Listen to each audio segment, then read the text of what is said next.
Mas tudo aquilo foi uma abominação diante do Senhor, porque, embora usassem a linguagem da adoração, o conteúdo de seu culto estava contaminado.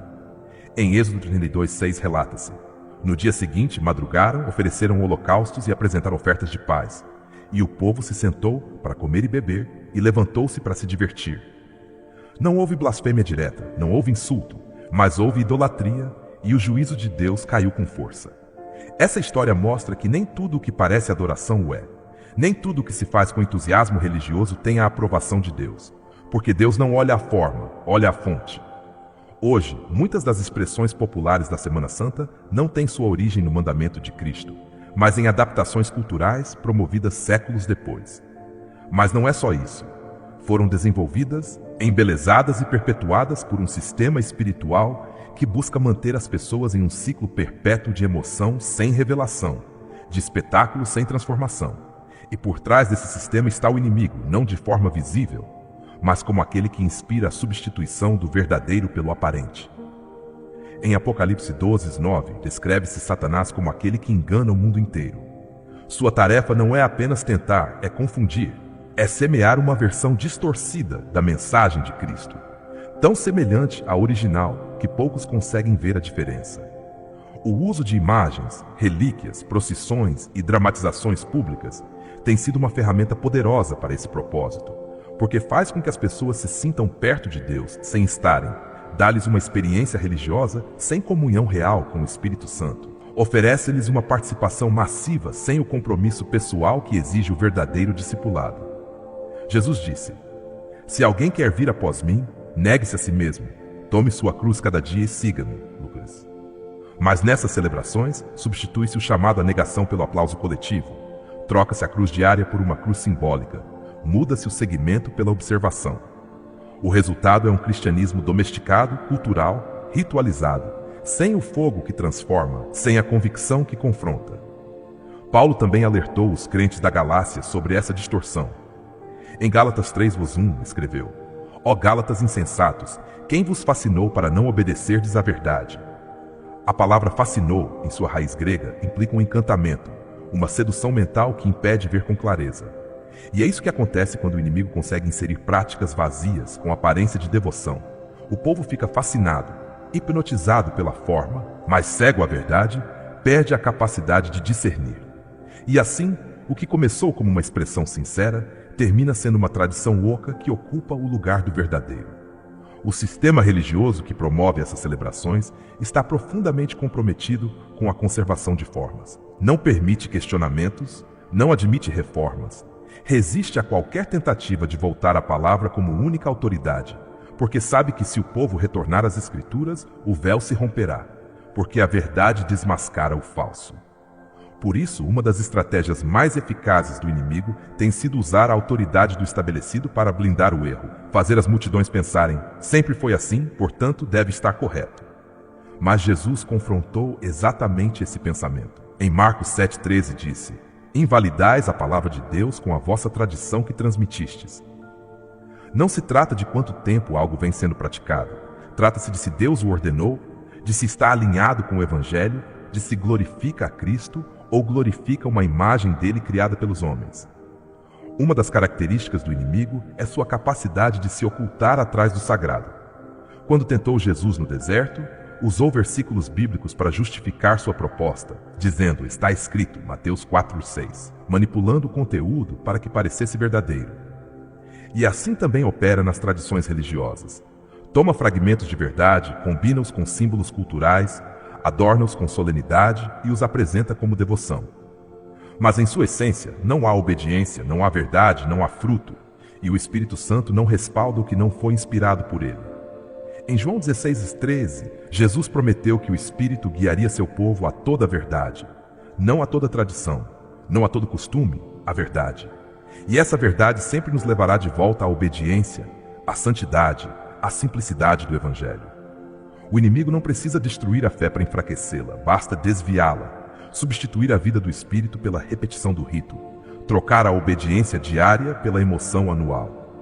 Assim consegue que as pessoas acreditem que estão perto de Deus, quando, na realidade, seguem caminhos que ele não estabeleceu.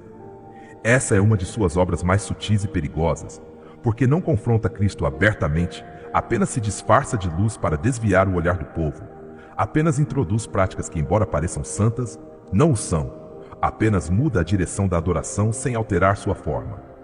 E o mais grave é que muitos, estando espiritualmente adormecidos, não percebem a diferença.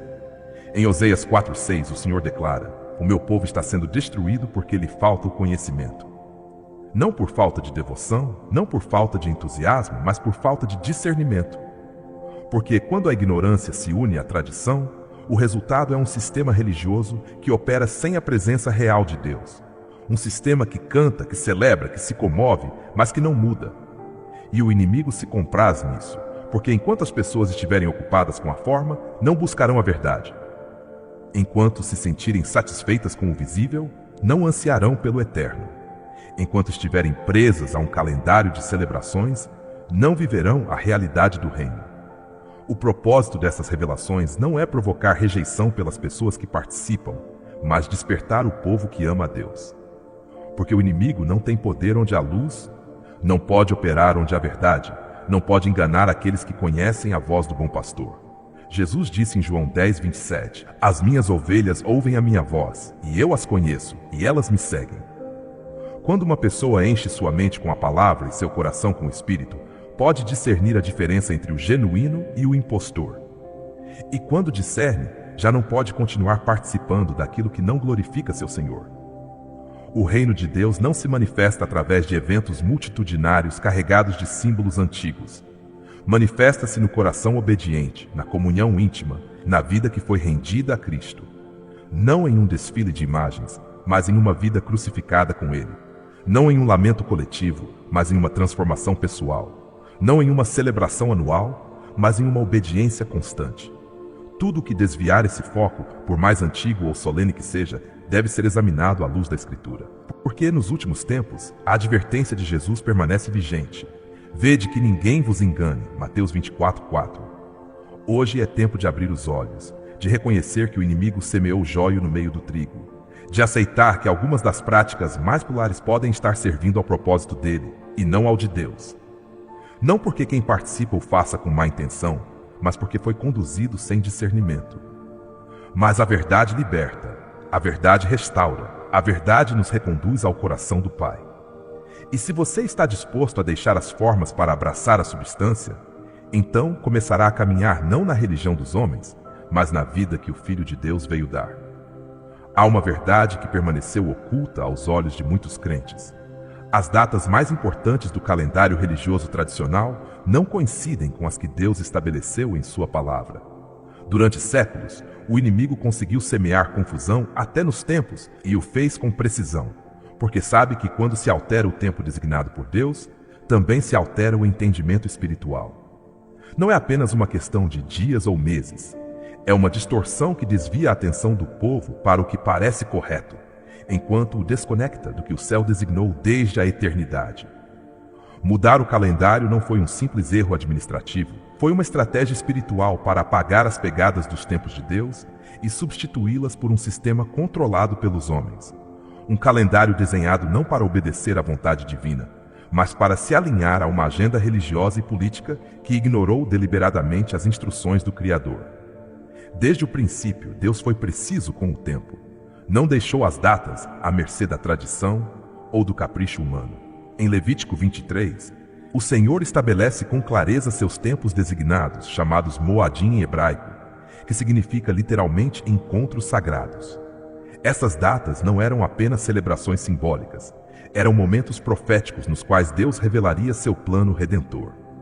A Páscoa, os pães ázimos, as primícias, Pentecostes e as demais festas não eram rituais vazios, mas sombras proféticas que apontavam para realidades futuras, todas cumpridas ou a serem cumpridas em Cristo. A morte do Messias ocorreu exatamente na Páscoa. Seu sepultamento coincidiu com o início dos pães ázimos. Sua ressurreição aconteceu nas primícias. O derramamento do Espírito foi em Pentecostes. Nada foi aleatório. Cada data tinha um propósito. Cada tempo foi escrito antes da fundação do mundo. Alterá-los não é inofensivo, é apagar os códigos do céu e escrever uma versão artificial do relato divino. A Semana Santa, tal como é conhecida pela maioria dos crentes hoje, não segue o calendário bíblico. foi organizada a partir de decisões tomadas por concílios eclesiásticos séculos após a ressurreição de Jesus. Um dos momentos mais decisivos foi o Concílio de Nicéia, em 325 d.C., quando se estabeleceu que a Páscoa da Ressurreição seria celebrada no primeiro domingo após a primeira lua cheia da primavera no hemisfério norte. Esse cálculo não tem nenhum respaldo na Torá, nem nas ensinanças de Jesus. Desvinculou-se totalmente do calendário hebraico, que era o marco temporal revelado por Deus através de Moisés. Essa separação não foi acidental, foi parte de uma campanha deliberada para afastar a fé cristã de suas raízes hebraicas e substituí-las por uma estrutura religiosa construída sobre critérios humanos. Impôs-se uma data, reorganizou-se o calendário, substituíram-se as festas bíblicas e assim se deu início a uma nova tradição que já não respondia ao modelo celestial, mas ao projeto de uma religião institucional. Quando se examina a celebração moderna da Páscoa cristã na Semana Santa, o que se observa é uma desconexão profunda entre o evento real do sacrifício de Jesus e as datas em que é comemorado. Cristo morreu no dia exato em que os judeus sacrificavam o Cordeiro Pascal, conforme Êxodo 12. Ele é o Cordeiro de Deus que tira o pecado do mundo, e sua morte foi o cumprimento literal do que se representava desde o Egito. Mas ao mudar a data dessa comemoração, o vínculo com o calendário divino se rompe. Já não se celebra na data bíblica estabelecida, mas em uma que responde a cálculos astronômicos e decisões políticas tomadas séculos depois. Ao fazer isso, não apenas se alterou uma data, desviou-se o povo do entendimento profético do tempo de Deus. E onde não há entendimento do tempo, não há alinhamento com o propósito. Eclesiastes 3:1 declara: tudo tem seu tempo, e tudo que se quer debaixo do céu tem sua hora. Essa declaração não é apenas poética, é uma revelação espiritual, porque Deus opera em tempos designados, não segundo o calendário dos homens, mas conforme seu relógio eterno. Quando os tempos são alterados, cria-se confusão. Quando os sinais proféticos são distorcidos, perde-se a direção. E é exatamente isso que aconteceu com a celebração da Semana Santa.